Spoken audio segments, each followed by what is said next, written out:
In this video, we will draw in the navigation mesh used to generate our evacuation paths.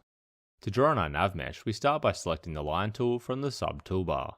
With snapping turned on, we then draw nice straight lines running through the center of all of our hallways and doors to make sure that each room has a direct line of sight to one of these paths. We can then generate an evacuation path from anywhere in the building. After all your lines are drawn in, you may need to add in some extra connections between the corners to create smooth paths throughout your building. You can then change to the manipulation mode if you need to select any of your lines and edit the nodes to extend or reduce the line's length, or use the toggles to curve the line. You can then use the segment deletion tool to remove any unrequired parts of your paths.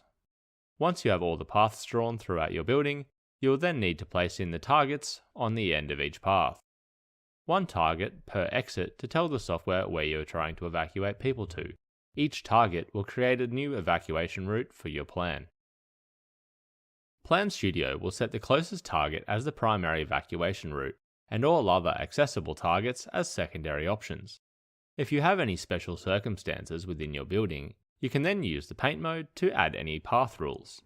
You can set an evacuation route as always being the primary or secondary route by placing a path rule at the end of the evacuation route.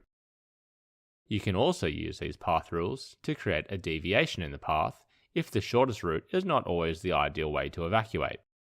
You can also add in one-way routes if a door can only be opened from one side, and you can use no-way path rules to disable a section of navigation mesh if an exit or part of a route is blocked.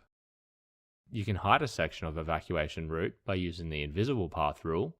This is useful for if a path goes under a bridge on a site plan, or a route needs to be stopped and started again. Evacuation paths will always find the shortest route to an evacuation target. If this route is not ideal, then you may need to use a combination of rules to adjust the evacuation paths. By default, when drawing NavMesh, you will be drawing in the contact crossover mode, which causes any path that crosses another to create an intersection. You can set this to no contact mode if you need paths to cross over each other without joining and creating an intersection. With the evacuation paths for your entire building now drawn, you can test all the paths by using the preview mode. If a section of your path is not working, or you cannot get to a target from an evacuation sign, you may need to check that all the paths are properly connected.